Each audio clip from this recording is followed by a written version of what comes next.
Witam moich widzów. Słuchajcie, dzisiejszy odcinek z uwagi na to, że wiem o tym, że ciężko jest skupić się, skoncentrować, przeżyć 50 minut, godzinę filmu. Także dzisiejszy odcinek, słuchajcie, tak naprawdę podzielę na dwa odcinki właśnie z tego powodu.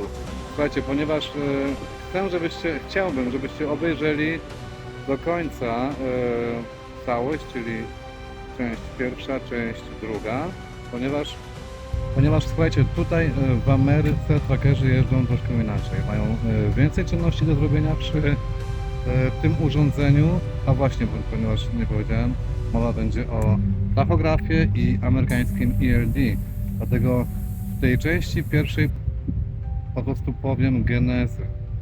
Kiedy to się stało, kiedy wprowadzono ELD, dlaczego, etc., etc. Także słuchajcie, to będzie część pierwsza, a w części drugiej stricte już pokażę dokładnie na tym urządzeniu, co robię, czego nie robię, co mógłbym robić, czego nie mógłbym robić. Także to będzie w części drugiej. Póki co zapraszam Was na część taką teoretyczną o powstaniu amerykańskiego ELD tutaj w Ameryce Północnej.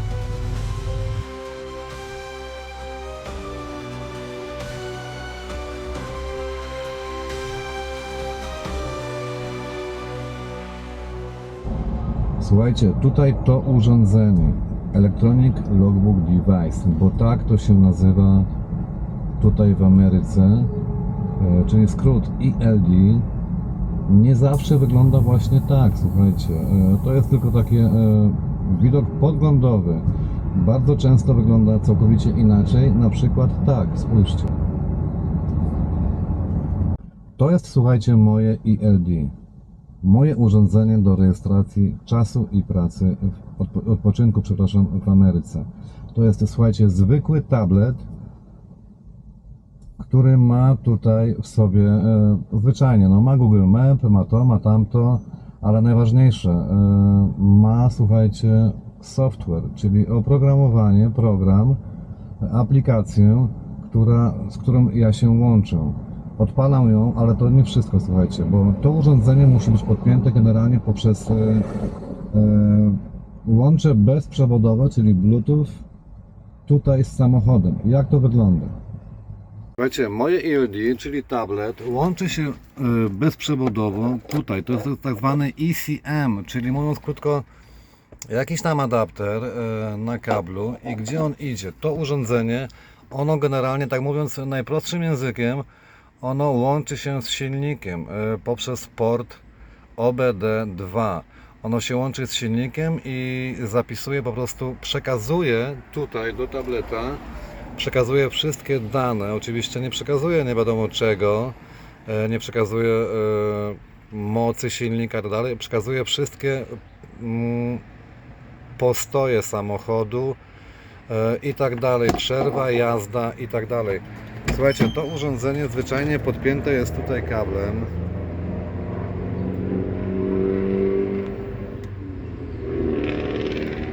Do portu OBD. Nie, to nie jest chyba OBD2, bo to jest na 6 pinów, czy na 9, już nieważne, ale tak to wygląda. Słuchajcie, w większości przypadków ten tablet bywa w firmach, to jest oczywiście firmowy tablet. Nie mam do niego pełnego dostępu, nie mogę sobie robić. On tutaj ma internet, mam w samochodzie internet firmowy, ale on jest tylko wykorzystywany do potrzeb właśnie ELD. Nie mogę sobie tutaj oglądać filmów i tak dalej, ponieważ, no wiadomo, zabiorę mu cały ten limit, jaki jest. Ale o co chodzi? Dobra.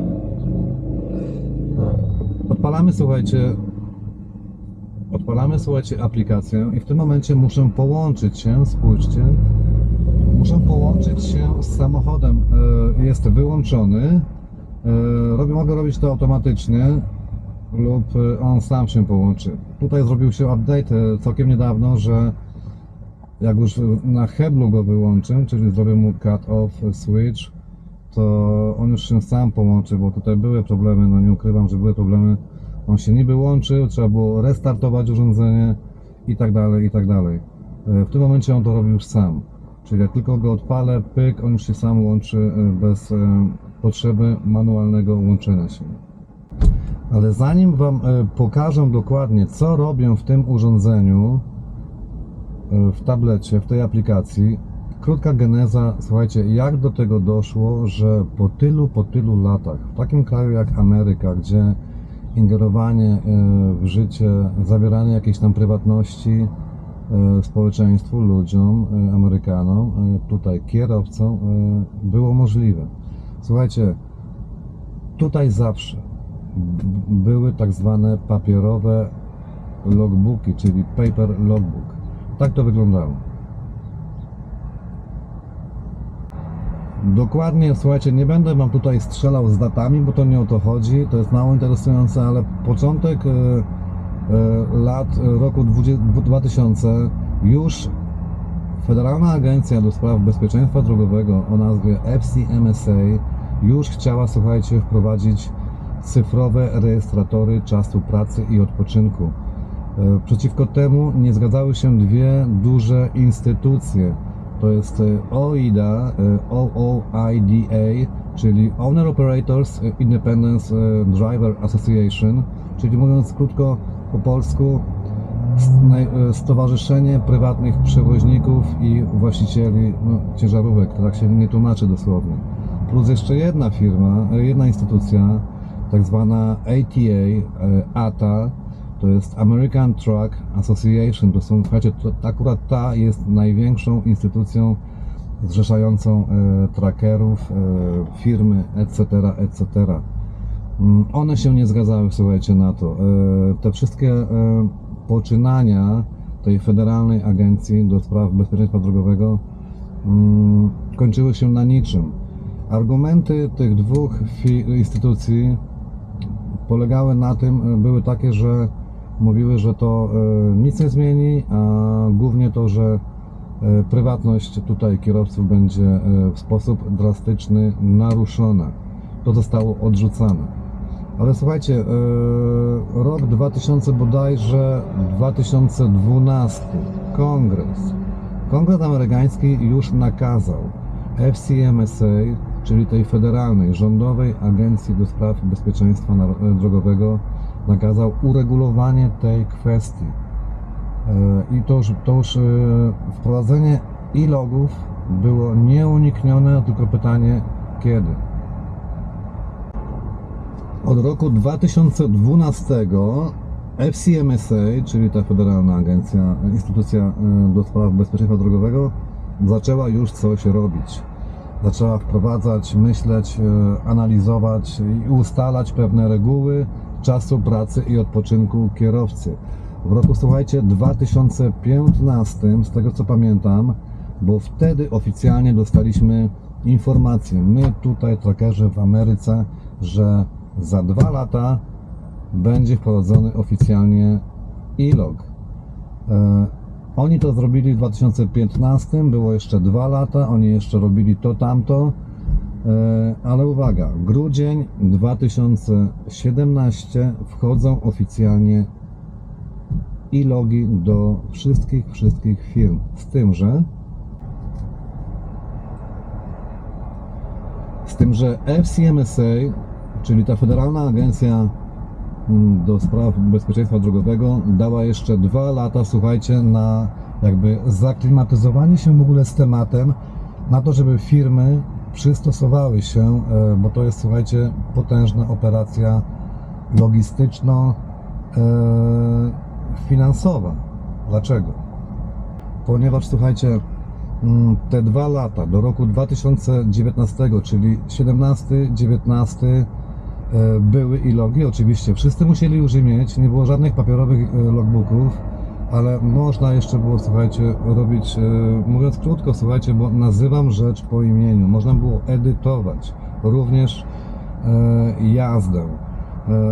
Papierowe, słuchajcie, papierowe logbooki nazywane były przez DOT, czyli Departament Transportu, czyli tak po europejsku, tak jakbyśmy to przekształcili na przykład Niemcy, to jest BAG, itd. W Polsce, nie wiem jak jest w innych krajach, nie pamiętam, ale to mniejsza z tym.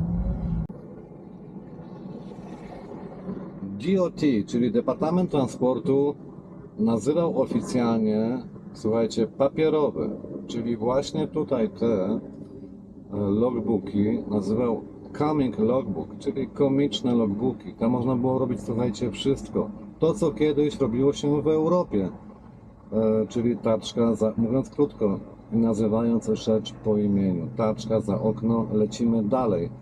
Tak to właśnie wyglądało. Mieliśmy 2 lata, firmy miały generalnie 2 lata, żeby się przystosować i w pełni dopiąć temat profesjonalnie. Słuchajcie, po 2 latach nie można było już nic zrobić. Czyli od w sumie 6 lat ELD jest w pełni kontrolowane i nie jest do edycji. Co możemy edytować? Możemy tylko edytować wszystkie czynności poza jazdą, czyli jakiś tam parking, jakiś tam, no nie wiem, wszystko poza jazdą, tego jest po prostu dużo.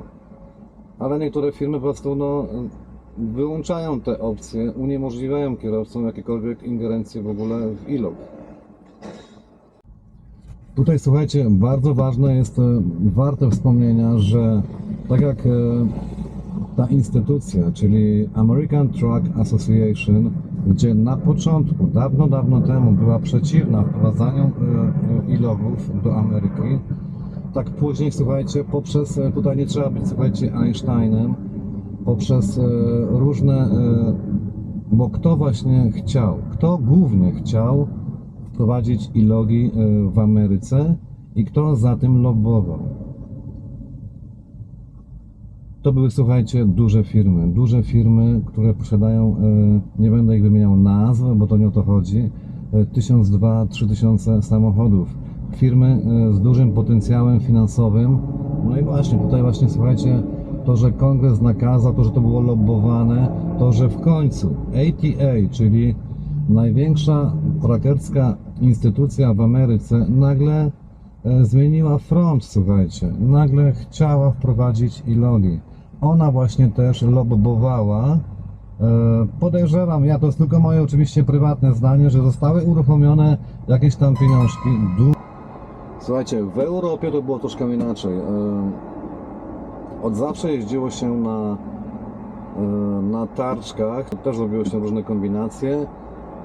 Unia Europejska i rządy wielu krajów już oficjalnie przecież tachograf w Europie wszedł w roku 2000 bodajże 6, tak? Bo to rozporządzenie tam chyba 561, z tego co pamiętam, to jest z tego roku, ale tam tak naprawdę nie było takich przeciwwskazań. Unia Europejska, Bruksela zdecydowała, wszyscy się musieli po prostu bardzo szybko podporządkować. Słuchajcie, tutaj to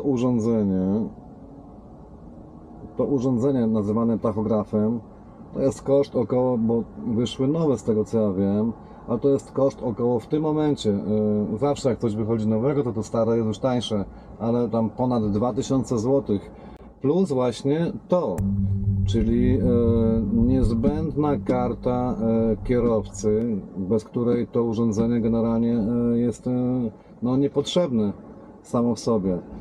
Tutaj ta karta kierowcy, ona ma chip i ją wystawiamy. Mówię to oczywiście tylko dla ludzi, którzy mnie oglądają, a nigdy nie jeździli w Polsce, w Europie. Karta kierowcy, słuchajcie, z chipem.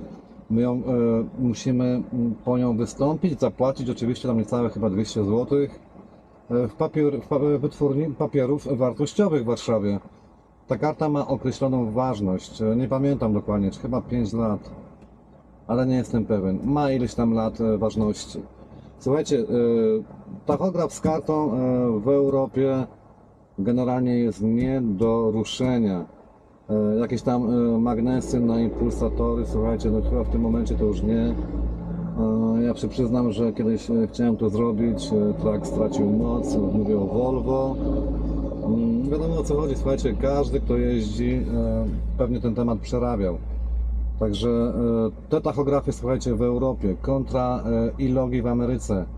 Tam, słuchajcie, generalnie, bo jazda na 2 kartach, co też oczywiście była bynajmniej wtedy, jak ja jeździłem, precedensem standardowym, że się jeździło chłodniami na 2 kartach. ale nic generalnie w tym urządzeniu nie zrobisz. Tutaj my, nawet jeśli my nie możemy ingerować w VLD, my możemy edytować. Mogę sobie przesunąć, aha, tę pauzę zrobię, cofnę sobie parę minut wcześniej, bo coś tam i tak dalej, i tak dalej. Wy tam w Europie nie możecie nic. My tutaj, mimo to, że to jest jak oficjalnie zablokowane, Drive to jest czynność, której nie przesuniemy, nie ruszymy, nie wymarzemy, to my możemy robić na naszym ELD dużo, bynajmniej w firmie mojej wcześniejszej i obecnej. Czy tak jest w firmach amerykańskich? Nie wiem. Prawdopodobnie nie na taką skalę jak w innych firmach.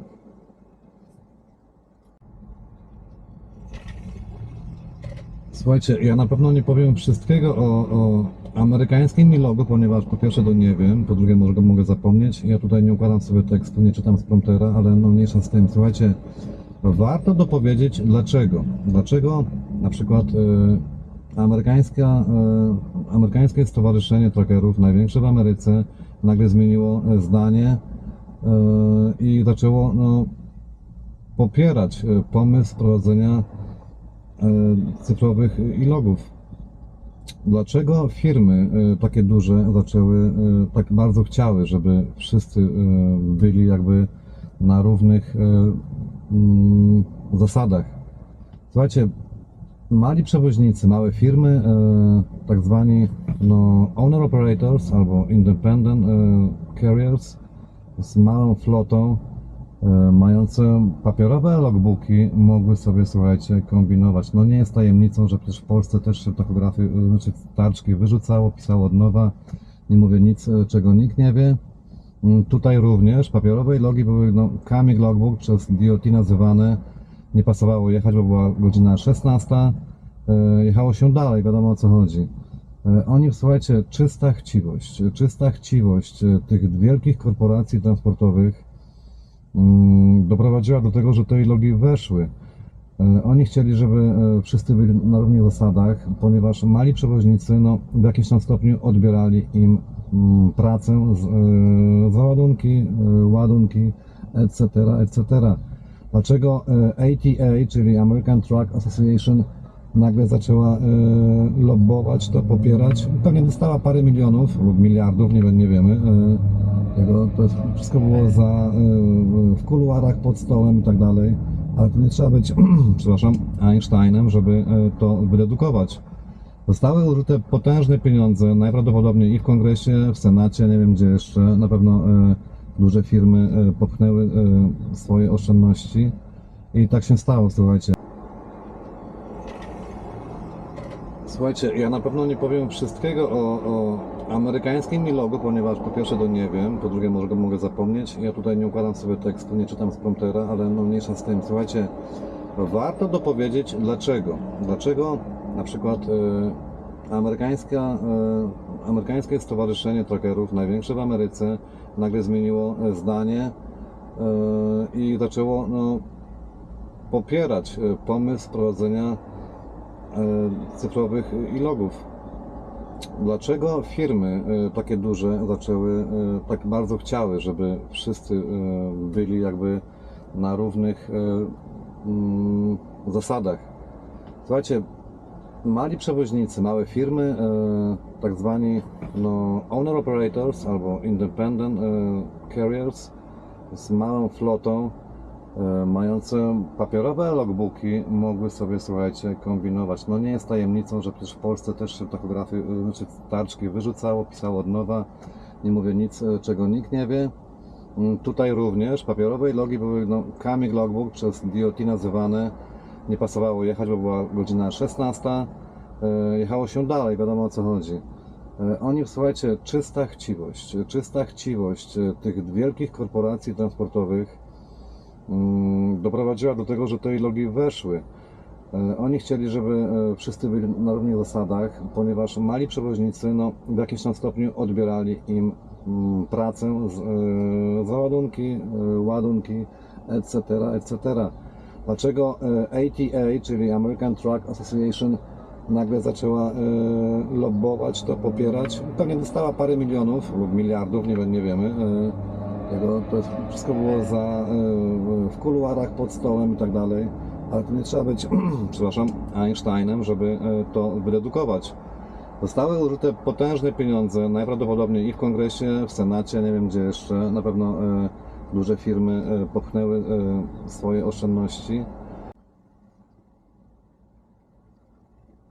Słuchajcie, jak powiedziałem wcześniej, przez to urządzenie, przez ELD, już jak wchodziło w roku 17, czytałem wiele artykułów, gdzieś tam byłem na forach, wielu kierowców z dużym doświadczeniem, ludzi no już starszych, wiadomo, powiedziało i zrobiło tak, odeszło z zawodu, słuchajcie. Wiadomo, mówimy o urządzeniu elektronicznym, nie każdy ma do tego tam predyspozycję. To była totalna ingerencja w ten zawód, w wolność tego zawodu, no bo przecież każdy jeździł jak chciał. Co jest ważne teraz, po tych 8 latach, słuchajcie, gdzie w Ameryce jest rejestracja czasu pracy i odpoczynku. Absolutnie, absolutnie to już jest, każdy o tym mówi, każdy to wie. Nikt się tego nie broni, że tak nie jest, ale oficjalnie, słuchajcie, nie udowodniono, nie stwierdzono, że wprowadzone e-logi 8 lat temu sprawiły, że na amerykańskich drogach jest mniej wypadków. Nie ma czegoś takiego, słuchajcie. Ale to było już pewne, słuchajcie, to było pewne już dawno temu. Jeżdżenie słuchajcie, ja osobiście uważam, że jeżdżenie pod tachograf czy pod ELD, jeśli system ma mówić mi, program, że ja już muszę pójść spać, no to jest po prostu no, jakaś parodia, słuchajcie. To jest parodia, żebym ja od godziny na przykład, bo tak musiałem zacząć pracę wcześniej, czyli mamy okienko czasu pracy, 13 godzin w Europie, 14 godzin w Ameryce. Słuchajcie, zanim opowiem Wam, ile jeździmy, ile odpoczywamy, pokażę Wam dosłownie to na tablecie. Ja powiem jeszcze powiem jeszcze, słuchajcie, coś istotnego. Amerykańskie e-logi nie przyczyniły się do zmniejszenia ilości wypadków z udziałem samochodów ciężarowych. Wręcz przeciwnie, słuchajcie, tutaj system ten pracy jest troszkę inaczej. Inaczej jest niż w Europie. Appointmenty, czyli tak zwane awizo, tutaj to jest standard. Akurat ja tutaj na flatbedach tego tak nie mam, ale wszystkie refery, czyli chłodnie, wszystkie driveny, czyli po polsku mówiąc no te szmaty i tak dalej, firanki, tutaj są appointmenty, jak mamy zdążyć, jak mamy spać, mamy jechać i tak dalej.